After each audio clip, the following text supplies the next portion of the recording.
que você acabou de dizer é verdade. Disse a mulher, Senhor, vejo que é profeta. Nossos antepassados adoraram neste monte, mas vocês, judeus, dizem que Jerusalém é o lugar onde se deve adorar. Jesus declarou, creia em mim, mulher. Está próxima a hora em que vocês não adorarão o Pai, nem neste monte, nem em Jerusalém. Vocês, samaritanos, adoram o que não conhecem, nós adoramos o que conhecemos, pois a salvação vem dos judeus. No entanto, está chegando a hora, e de fato já chegou, em que os verdadeiros adoradores adorarão o Pai em espírito e em verdade. São estes os adoradores que o Pai procura. Deus é espírito, é necessário que os seus adoradores adorem em espírito e em verdade. Disse a mulher, eu sei que o Messias, chamado Cristo, está para vir. Quando ele vier, explicará tudo para nós. Então Jesus declarou, eu sou o Messias, eu que estou falando com você. Senhor, nós estamos em dependência total de Ti, para nos comunicar não somente o que nós já sabemos, mas aquilo que, por talvez alguma razão, nós não paramos para pensar. E rogamos, ó Deus, que além de dar-nos informação da Tua palavra, da maneira que Tu pensas sobre a adoração, que Tu nos ajudes, Senhor, ter a motivação para Te adorar, de fato, em espírito e em verdade. Muito obrigado por todos que estão aqui, na Tua presença, neste sábado de manhã. Rogamos, Senhor, rogamos que Tu sejas glorificado em nossa reunião, em nossos pensamentos, nossos pedidos, tudo em nome de Jesus, Te rogamos. Amém. Eu comecei a pensar sobre adoração quando eu era criança, porque a gente ia para uma igrejinha lá em cidades na Bolívia, chamado Aquile, depois Totora, Arani e Clissa. Mas não foi grande a experiência, foi apenas um tipo de maneira de usar o tempo, domingo, e talvez uma reunião numa aldeia durante a semana, que a gente ia de bicicleta para algum lugar ou outro, em volta de uma mesa e uma vela acesa, e meu pai explicando um texto da palavra. Mas Deus estava inserindo no coração um desejo de um dia entender mais, buscar mais de uma realidade invisível, deste Deus que já estava percebendo que era o Criador de tudo, porque não havia outra explicação para a existência de nada. E começar a distinguir entre aqueles crentes que estavam bem alegres de ser filhos e filhas de Deus, e outros crentes que eram quase igual a qualquer outra pessoa. E todas aquelas perguntas que uma criança começa a criar na cabeça. E a gente começou a ficar também muito preocupado com essa ideia de oração. Oração respondida, oração não respondida. E essas perguntas surgem também na cabeça de uma criança. E um dia, com um sentido de convicção de pecado, ainda pequeno, e querendo saber, mas como que eu posso me libertar desse sentimento tão ruim, que eu agora sei é o sentimento de culpa. E a minha mãe disse que a maneira, me explicou, bem simples, que a maneira era de reconhecer Jesus como sacrifício que Deus tinha providenciado para que eu pudesse ser limpo de novo, purificado pela graça de Deus. Desse dia até hoje, nunca mais duvidei que a gente está, de fato, em contato com Deus. Meu batismo se realizou no Rio, perto de Clissa, na Bolívia, no último dia de 1942. Eu lembro essa multidão de pessoas que tinha congregado ali, não para louvar a Deus, mas para zombar e questionar tudo que estávamos fazendo lá. Mas foi uma experiência que a gente não pode esquecer, em que publicamente declarando que Cristo é de fato meu Senhor e Salvador. Irmãos, adoração é nosso dia a dia com Deus.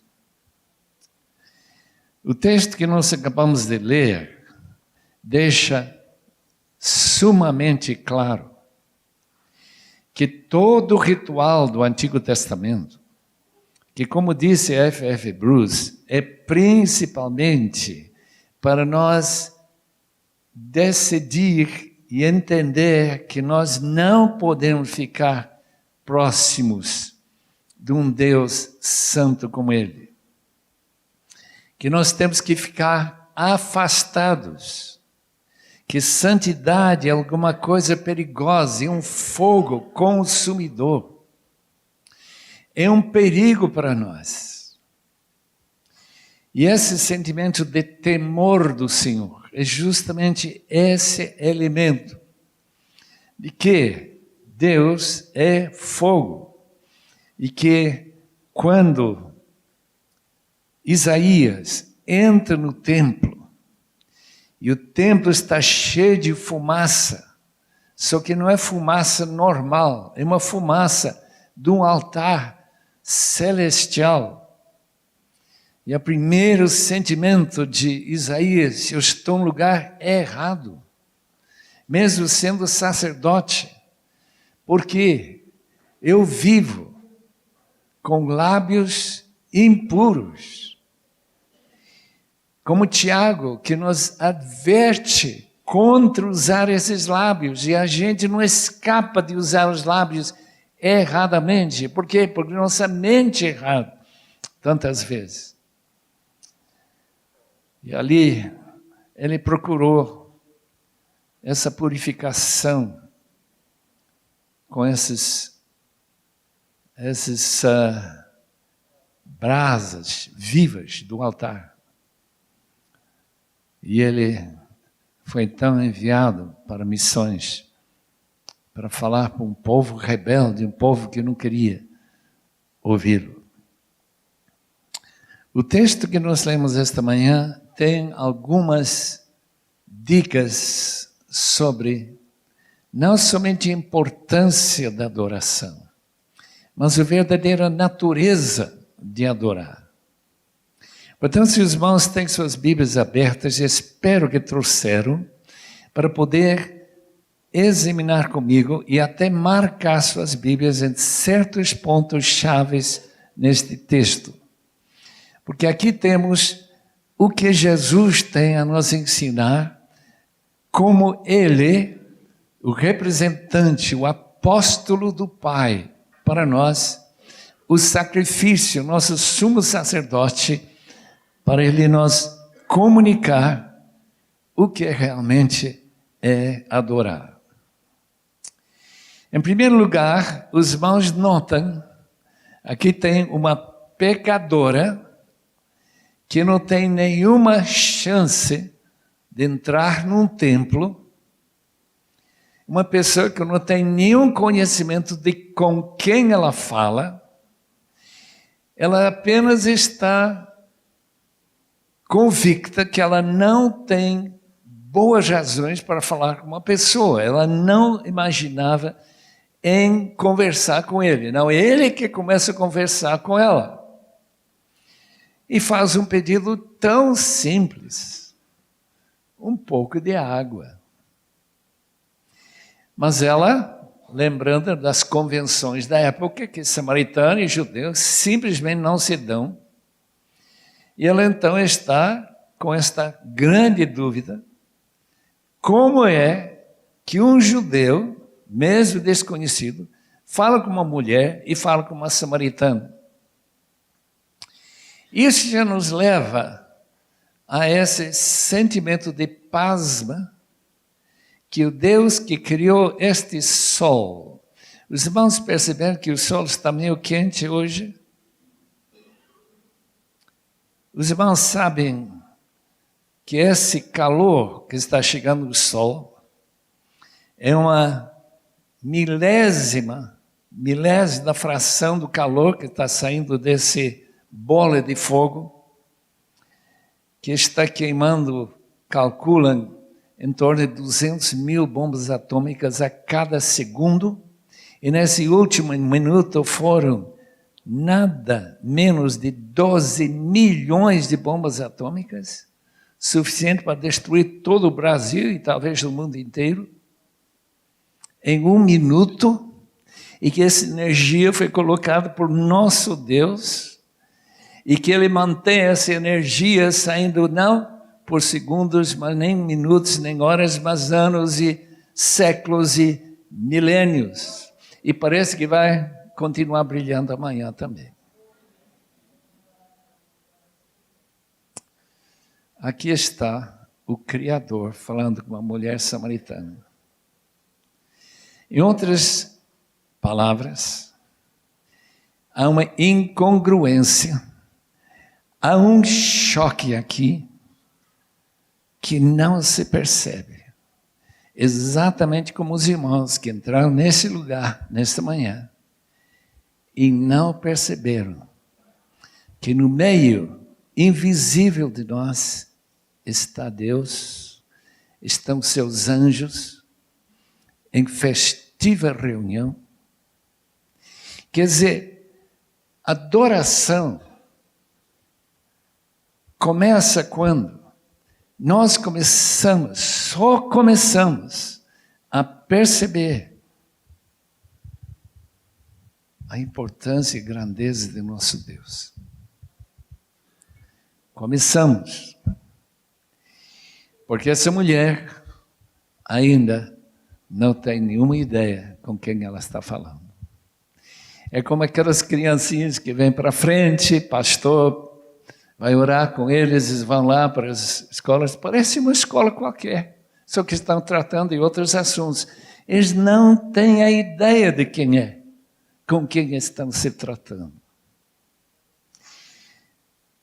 O convite para adorar, quando param para pensar, é para aprofundar, expandir, intensificar nosso conceito de quem é Deus, em sua santidade, no seu amor, nas suas infinitas possibilidades, e o fato que Ele enviou seu Filho, capítulo 3, versículo 16, capítulo logo anterior, por amor ao mundo, para que todo aquele que nele crê e se compromete com Ele tenha vida eterna. Daí a conversa. A resposta a essa pergunta, olhem para a sua Bíblia outra vez. Quando ela faz essa pergunta, se você conhecesse, versículo 10, o dom de Deus, isso não é para carisma. Aqui é o dom de Deus no sentido de sua generosidade para todo este mundo. E o fato que esse sol que mantém vida no mundo, continua brilhando dia após dia. O fato que Ele manda chuva através da energia desse sol. O fato que Ele separou terra e mar de tal proporção que vem um dia cair chuva novamente sobre Brasília e sobre essa terra para que nós possamos manter a vida. Se você conhecesse o dom de Deus, mulher, você teria pedido a Ele água viva. Essa mulher agora está sem pista. Esse homem está falando enigmas, ele está falando coisas mais de quebra-cabeça do que informação ou conversa normal de gente. Se você conhecesse o dom de Deus. Agora, que dom é esse? Jesus não explica, mas todos nós sabemos que este dom está relacionado com sua própria pessoa, que Ele deu seu Filho unigênito, único, e que junto com o Filho, Ele dá água viva, que é o seu Espírito. Nós vamos ver isso mais claramente um pouquinho mais para frente. Quer dizer, o dom é de que através de Cristo, alguém que não inspira nenhum temor, nenhum fogo consumidor, não é como uma mosca chegando pertinho daquele sol e fica apenas evaporado, mas uma pessoa gentil que fala bem baixinho conosco e faz um pedido tão simples: me dá um pouquinho de água. Conhecer é fundamental na adoração. Se os irmãos quiserem fazer um resumo em uma palavra de tudo que nós ouvimos esta manhã, até agora, é conhecimento. Tanta coisa que eu ouvi falar do pastor Cleiton que eu não conhecia. E provavelmente os irmãos também não conheciam. Essas línguas que estão faltando. Gente, tantos povos, tribos, línguas, nações que não tem nenhuma palavra traduzida. Ninguém chegou para eles. E nós achamos que somos bons crentes. E nunca paramos de fazer o que a Bíblia manda, e de fazer discípulos para todas as nações. O problema é conhecimento. Então a igreja está aqui para dar conhecimento. Jonathan Edwards ajudou a gente quando ele disse uma coisa: sabe que não tem nenhum valor na ignorância, nenhum. Você não pode aproveitar ignorância, nem 1%. Tudo depende de conhecimento. É por isso que ele deu uma cabeça, irmão, e não só pescoço e corpo. Para poder pensar, para poder decidir, na base daquilo que você conhece, e ser responsável no dia de juízo. Porque se Deus vai me julgar e eu não conheço, como que Ele vai me julgar? Se eu não tenho essa capacidade de raciocinar e decidir. Versículo 11. O Senhor não tem com que tirar água, poço fundo. João tem uma característica que passou anos para eu não perceber, e agora percebo. Ele gosta muito de mostrar como Jesus usava a mesma palavra, a mesma frase com dois sentidos. Essa palavra água viva é justamente a água de poço, de fonte, que se renova constantemente. Mas Jesus explica que não é essa água do poço, que é água viva, física, mas uma água viva espiritual. Que ela naturalmente não entende de nada dessa água espiritual. Mas quem beber desta água terá sede outra vez. É característica desta vida nossa que tudo se gasta e desgasta. Eu fico admirado que os pneus de nosso carro tiveram que ser trocados. Eu não vi nenhuma borracha em milhares e milhares de carros que andam nessas ruas. Mas onde está essa borracha que saiu desses pneus? Porque já estão bem fininhos, né? Não sei. Toda essa vida gastar. Eu estou mais velho e já gastei um pouco mais da minha vida desde ontem para hoje. E infelizmente os irmãos também. Esta água, esta vida é passageira. Um dia você vai ficar tão velho como eu. Um dia você vai se deitar pela última vez e fechar os olhos e seus pulmões vão, como já vi uma pessoa, eu lembro também, um membro da nossa igreja, eu estive ao lado dele dando uma visita de parou de respirar. Morreu. Foi o fim da vida dele. Queridos irmãos, esta vida é passageira. Esta água que você bebe, vai ter que beber mais água. Mas eu vou dar uma água que não precisa ser retomada. Uma vez que você recebe essa água, ela se torna em você uma fonte de água a jorrar para a vida eterna. Vai jorrar eternamente. Os irmãos sabem que essa fonte de água é o Espírito Santo de Deus.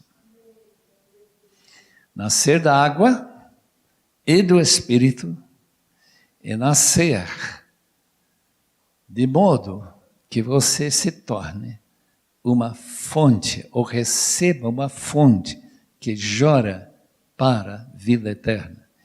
Essa frase me faz pensar muito, meus irmãos. Você tem uma fonte que está jorrando? Ou parou de jorrar? É uma fonte que é seca, como aqueles riachos bolivianos, que só fluem quando chove. Não tem nenhuma água.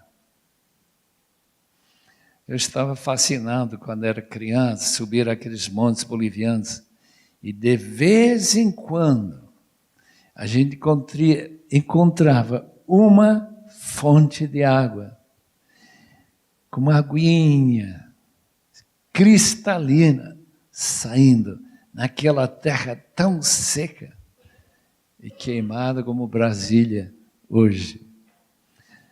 Essa fonte de água é a fonte que o Espírito de Deus coloca na gente. E quando Jesus, em capítulo 7, eu queria que os irmãos dessem uma rápida olhada em capítulo 7, versículo 37 a 39.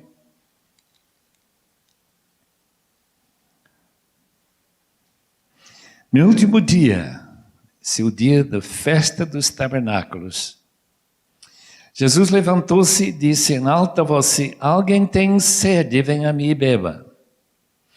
Quem crer em mim, como diz a Escritura, do seu interior fluirão rios de água viva. Ele estava se referindo ao Espírito que mais tarde receberiam os que nele crescem. Então o Espírito ainda não tinha sido dado, pois Jesus ainda não fora glorificado. Eu gosto de fazer a pergunta para meus alunos, é uma pergunta de hermenêutica. De quem fluem esses rios de água viva?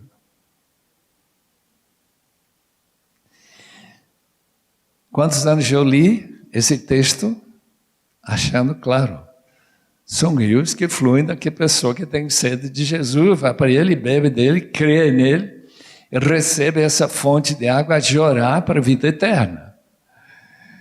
Mas notem bem que essa palavra é rios de água viva. Não é um rio.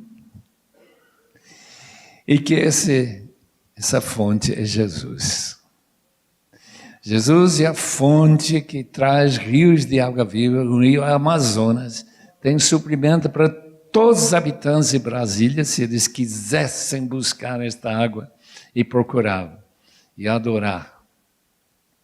Então, esta água. E uma vez que essa água começa a fluir na sua vida, ela passa por esta fonte, porque naturalmente a água que sai daquela montanha boliviana é a água que desce do céu, através de chuva, porque se não chover, alguns anos para de fluir essa fonte.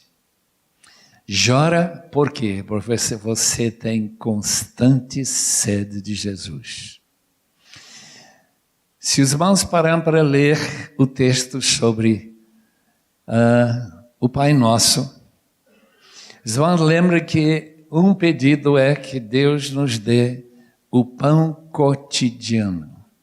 Ninguém aqui talvez saiba que essa palavra cotidiano é uma palavra desconhecida em grego. E talvez é a palavra que significa amanhã. O pão de amanhã dá-nos hoje. Estranho pedido, não acham? Mas é bem fácil entender se a gente percebe que Jesus falou do pão que desce do céu e que compara-se ao maná de Moisés. Esse pão que no sábado não aparecia, milagrosamente parou de aparecer no sábado, e a pessoa tinha que receber o pão do dia seguinte, na sexta-feira. Então, dá-nos hoje esse pão, e não é nada menos do que o próprio Senhor Jesus.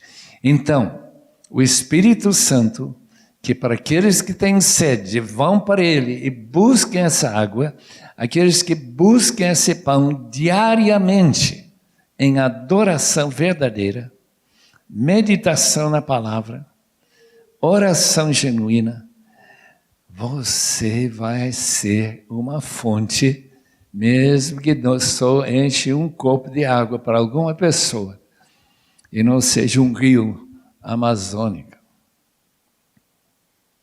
Voltando para o texto. Capítulo 4, novamente.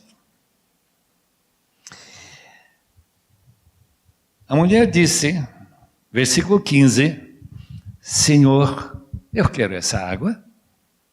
Mesmo entendendo o que é, eu quero essa água. E o interessante é que esse pedido, e nós estamos constantemente fazendo pedidos que nós não entendemos o que estamos pedindo. Jesus deu para ela. Estou convencido que ela se converteu, sem entender quase nada. E, portanto, agora ela vai ter que aprender justamente o que ela recebeu. E que Jesus Cristo está se oferecendo para ela como uma resposta à mais profunda necessidade de sua alma. Como que ela vai explicar? E Jesus explica para ela, chama o seu marido. Mulher não pode decidir nada sem o marido. Ela diz, não tenho marido. Em outras palavras, sou independente, eu posso decidir para mim mesmo. Jesus disse, você falou muito certo. Você pode ser independente, você pode decidir para si mesmo. Mas falando de marido, você já teve 5. Que estranha palavra é essa? Já que era totalmente desconhecida, Jesus nunca tinha passado por Sicar, nunca tinha feito indagação nenhuma sobre a vida dela. E aquele homem com que você agora vive, amaziada, não é teu marido. Em outras palavras, você está precisando de arrependimento. Que choque! Adoração requer de todos nós. Que a primeira palavra do Evangelho é: arrependei-vos. E depois crê no Evangelho. Tem um livro ali na mesa, e eu vi que ainda está lá, porque ninguém sente necessidade de se arrependimento, né? Aqui todos são crentes. É errado. Se você ler esse livro, eu garanto que você vai precisar repensar toda a sua maneira de pensar sobre arrependimento. A vida cristã é uma vida de coração quebrantado. É a vida de um coração de um Davi, que não somente cometeu adultério, não somente matou uma pessoa, mas uma pessoa que diariamente precisa se arrepender. Por favor, leia aquele livro. E se você não tem dinheiro para comprar, leve o livro. Não tem problema nenhum. A gente não vai nem passar fome se você levar esse livro. O homem que escreveu esse livro é a autoridade mundial sobre avivamentos. E ele soube uma coisa, com tantos contatos com avivamentos através de livros e artigos, ele juntou 9.000 artigos e livros sobre avivamentos. Que a realidade de avivamento sempre arrependimento. Não pode ser outra coisa. O que impede que a água venha jorrar e fluir, em vez de gotejar ou secar? É pecado na vida do crente. Traga seu pecado para mim. Traga seu marido. Confesse seu pecado. E ela não se defendeu quando Jesus disse: aquele com quem você está vivendo não é seu marido. Ela agora vai entrar no assunto do dia de hoje. Portanto, nós queremos pensar muito sério sobre aquilo que Jesus fala agora para essa mulher que agora vai levantar a pergunta sobre local, tempo de adorar, ponte entre Deus e a gente, intermediário. Vamos ver o que é que ele diz. Ela diz: Senhor, veja que o Senhor é profeta. Me ajude a entender uma coisa. Já que o Senhor é profeta, e lembre que em judaísmo, como na Samaria, não havia profetas durante 400 anos. Não havia profetas. Agora, o profeta está na minha frente. Nossos antepassados adoraram neste monte, mas vocês, judeus, dizem que Jerusalém é o lugar onde se deve adorar. Jesus diz: a hora está chegando. Os irmãos entendem muito bem que essa hora no livro de João trata da crucificação de Jesus e sua ressurreição. Esse fim de semana, naquela Páscoa que João gasta tanto tempo para contar, nesses capítulos 18, 19 e 20. A hora vem, quando nem em Jerusalém, nem em Samaria, Monte Gerizim, os verdadeiros adoradores adorarão a Deus em verdade. O significado é fácil de captar agora que estamos olhando para trás, com certeza não foi muito fácil para ela. Jerusalém acabou, o local. Aquele templo está fadado a ser destruído. Se os irmãos forem para Jerusalém hoje, vão encontrar um lugar onde judeus, agora até mulheres, podem chegar naquele muro ocidental do templo e bater a cabeça contra a parede com seus pedidos de oração, colocando até pedacinhos de papel lá dentro. Mas os irmãos sabem que se eles não orarem em nome de Jesus, infelizmente, as respostas não vêm.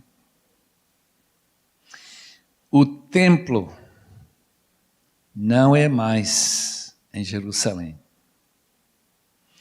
O templo agora vai ser universalizado, de modo que onde há 2 ou 3 ou 1.000 ou 5.000 reunidos em meu nome, ali estarei eu. E o que importa no templo é que Deus esteja lá. Esse local aqui, ainda que nós reunimos dentro de um chamado templo, que não é nada de templo, segundo o Novo Testamento, o templo é pedras vivas construídas, juntadas para formar uma casa em que habita Deus. De maneira que todos os membros deste corpo local, se alguém põe um alfinete no seu músculo, seu braço, a gente percebe que tem Deus lá. Porque Deus, pelo seu Espírito, habitando em todos nós, é o meio pelo qual o mundo vai saber que não é mais em Jerusalém, nem em Gerezim, mas aqui e ali, 10º andar em Singapura, uma igreja com 2.400 pessoas reunidas todo domingo. Eu estive lá vendo 800 chineses, porque só chineses que vão para aquela igreja, quer dizer, chineses de Singapura, enchendo 4 vezes aquele templo, para ouvir a palavra, para louvar ao Senhor, justamente como fazemos aqui. Queridos irmãos, não é mais em Jerusalém, mas em Jerusalém celestial. E lembra que já falamos, quinta-feira, nossa adoração é celestial, nós estamos escondidos, todas as bênçãos estão nos lugares celestiais.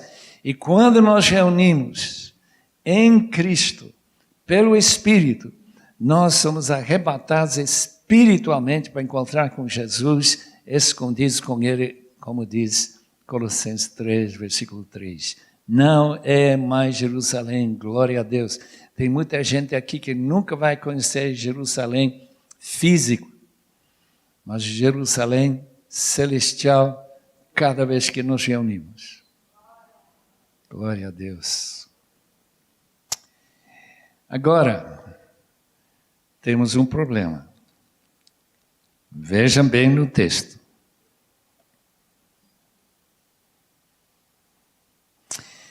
Ele diz, da próxima hora, que vocês não adorarão o Pai neste monte, nem em Jerusalém. Vocês, samaritanos, adoram o que não conhecem. Isto é, não conhecem ao Deus verdadeiro. E com os muçulmanos, que também adoram Alá, mas não conhecem o Deus. Nós adoramos, nós que temos a palavra de Deus, adoramos o que nós conhecemos. Muito bem, pois a salvação vem dos judeus, e agora vem da própria igreja de Cristo, que manda missionários e leva essa palavra que nós ouvimos esta manhã. No entanto, está chegando a hora, e de fato já chegou na pessoa de Cristo, em que os verdadeiros adoradores adorarão o Pai pelo Espírito e em verdade. Em outras palavras, nossa adoração é pelo Espírito. Eu fui pesquisar essa tradução em espírito.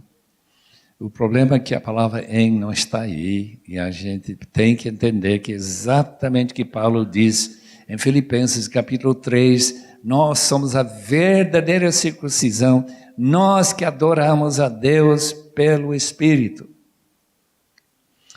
Em outras palavras, a qualidade de nossa adoração, amados irmãos, depende da qualidade de seu relacionamento com o Espírito de Jesus. E se ele está vivendo, atuando, controlando e produzindo seu fruto constantemente na sua vida, sua alegria, sua paz, sua bondade, sua amabilidade, sua paciência, todas aquelas qualidades, então sua adoração tem uma qualidade verdadeira. E se você está vivendo assim suprimindo o Espírito, como 1 Tessalonicenses capítulo 5, versículo 18 fala, 19. Não apagueis o Espírito.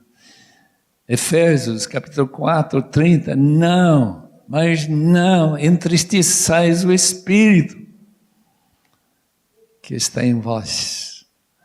O capítulo 4 de Tiago, de nós não reconhecer o Espírito tão zeloso em nós para produzir essa santidade, essas qualidades da própria vida de Jesus.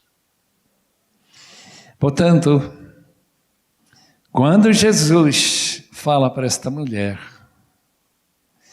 que a verdadeira adoração é a adoração pelo Espírito, e, de acordo com a Bíblia, a verdade, conhecereis a verdade vos libertará. Nós criamos um sorriso na face de nosso Deus. Está feliz com nossa adoração.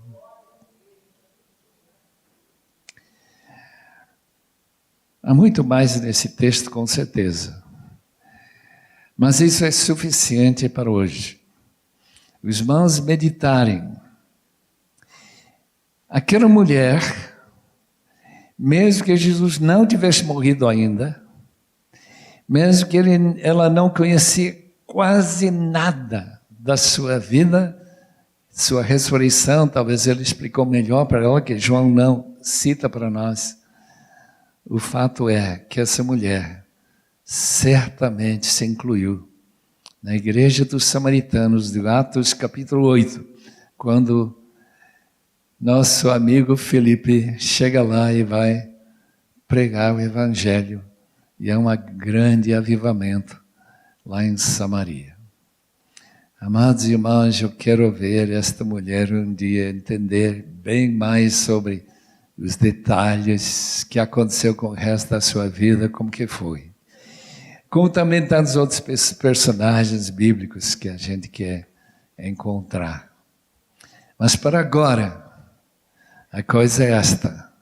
Adoração é glorificação a Deus, é universal no sentido que ocorre em qualquer lugar do mundo. Pode ser num satélite, se você subir lá para um satélite lá em cima, a 25 mil quilômetros acima da terra, pode adorar Deus lá também. Não tem que ir para Jerusalém. E que a hora chegou em que o Espírito Santo foi derramado em poder e glória sobre todos aqueles que creem no Senhor. Venham para mim todos que estão com sede e pelo menos uma fonte a jorrar para a vida eterna surgirá na sua vida. Senhor, muito obrigado que nós tivemos o privilégio de ter capítulo 4 de João, capítulo 7 de João em nossas Bíblias. Muito obrigado que a Bíblia chegou em nossa língua para nós podermos entendê-la. Rogamos, Senhor, que nós possamos agora praticar essa verdadeira adoração. E diariamente buscar esse pão do céu. Diariamente buscar esse contato com o Espírito, este questionamento baseado no nosso arrependimento seria genuíno, que realmente eu quero viver o fruto do Espírito. Oh Deus, faça com que tua vida se repita em nós, por meio desse maravilhoso Espírito Santo de Deus. Em nome de Jesus te rogamos. Amém, Senhor.